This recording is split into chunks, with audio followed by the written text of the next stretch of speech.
বাঁকুড়ার বড়জোড়া থানার মধ্যে পড়ে সীতারামপুর কলোনি। অভিযোগ, এই এলাকা দিয়ে কখনো কোনো সময় বালির গাড়ি চলতো না, কিন্তু গতকাল রাত্রে থেকে এই কলোনির রাস্তা দিয়ে বালির গাড়ি চলছে। প্রতিবাদ করেছিলেন ঘুটগড়িয়া গ্রাম পঞ্চায়েতের স্থানীয় তৃণমূল পঞ্চায়েত সদস্য কাকলি তালুকদারের স্বামী পঙ্কজ তালুকদার ও তার সাথীরা। আটকে দেন বালির গাড়ি। অভিযোগ, এই আপত্তি তোলাতে বড়জোড়া থানার পুলিশ তুলে নিয়ে যায় তৃণমূল পঞ্চায়েত সদস্য স্বামী পঙ্কজ তালুকদার ও তার সাথীদের। বৃহস্পতিবার সকালে সীতারামপুর কলোনির বাসিন্দারা যখন জানতে পারেন পুলিশ অন্যায়ভাবে তুলে নিয়ে গেছে তৃণমূল পঞ্চায়েত সদস্যের স্বামী ও তার সাথীদের, তখনই তারা ফের আটকে দেয় বালির গাড়ি, বসে পড়ে রাস্তার ওপর। প্রতিবাদে সামিল হয় খোদ তৃণমূল পঞ্চায়েত সদস্য কাকুলি তালুকদার ও তার পরিবারের সদস্যরা। অবিলম্বে পুলিশ যাদেরকে তুলে নিয়ে গেছে তাদেরকে ছেড়ে দেওয়ার দাবি জানানো হয়। অবিলম্বে বালির গাড়ি এই রাস্তা দিয়ে চলাচল বন্ধ করতে হবে, কারণ বেহাল হবে এই রাস্তা। সাথে এই কলোনিতে একটি সেতুও রয়েছে, সেটিও দুর্বল হবে। আন্দোলন জারি রাখতে সীতারামপুর কলোনিতে রাস্তার ওপর বসে পড়ে স্থানীয়রা। শুরু হয় রান্নাবান্নার কাজ। মহিলারা রাস্তায় চট পেতে রান্নাবান্নার কাজ শুরু করে দেয়। এই ঘটনায় ব্যাপক উত্তেজনা ছড়িয়ে পড়ে। বাঁকুড়ার বড়জোড়া থানার ঘুটগড়িয়া গ্রাম পঞ্চায়েতের স্থানীয় তৃণমূল পঞ্চায়েত সদস্য কাকলি তালুকদারের প্রশ্ন, কেন তার স্বামীকে আচমকা থানাতে তুলে নিয়ে যাওয়া হলো। আন্দোলনকে আরও বড় জায়গায় নিয়ে যাওয়ার হুঁশিয়ারি দিয়েছে আন্দোলনকারীরা।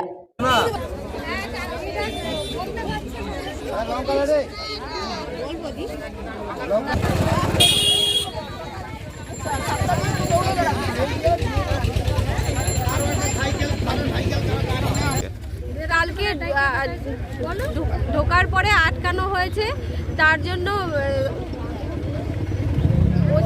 ওসি নিয়ে গিয়েছে জেলে, থানায় নিয়েছে, এখনো ছাড়েনি। প্রতিবাদ করেছিলাম এখানে বালির গাড়ি ঢুকলে রাস্তা খারাপ হয়ে যাবে, পাশের বাড়ি ঘরদোর সব নষ্ট হয়ে যাবে, বাচ্চা কাচ্চা যেতে পারবে না। আমাদের রাস্তা গাড়ি ঢুকাতে হবে, ব্রিজ ভেঙে যাচ্ছে, আমাদের অনেক সমস্যা হচ্ছে। জানানো হয়েছে, তারা তো এখনো কোনো ব্যবস্থা নিচ্ছে না। কাল রাত দিয়েই চালু হয়েছে, আর ওনাকে ছাড়ছেও না। এবার দেখা যাক কি করে, এখনো বুঝতে পারছি না।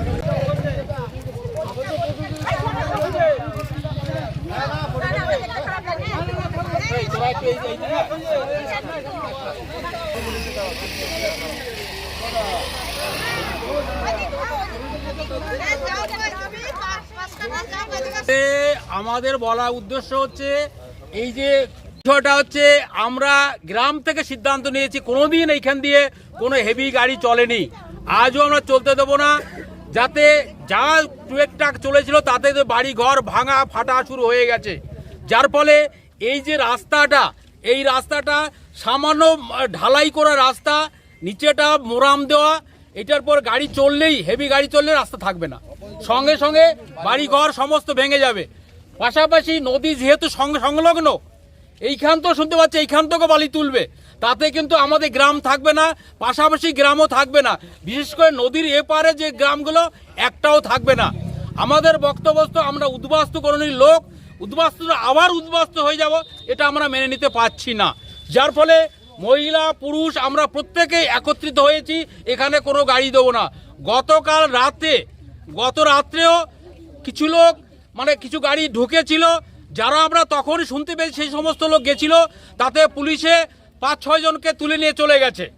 তারা ভেবেছিল যেটা হচ্ছে ভয় দেখিয়ে চমকিয়ে এই কাজটা করে নিতে পারবে। আমি বুঝতে পারছি না এর সঙ্গে ষাট আছে কিনা, আমরা বুঝতে পারছি না। যার ফলে আমাদের বক্তব্য হচ্ছে, যদি এখান থেকেই চলে আমাদের লাশ তুলে নিয়ে যাবে, তবু ঠিক আছে, আমরা কোনো মতে এখান থেকে কোনো গাড়ি চলতে দেবো না। রকমের কোনো ভারী গাড়ি এই রাস্তা থেকে চলতে দেব না।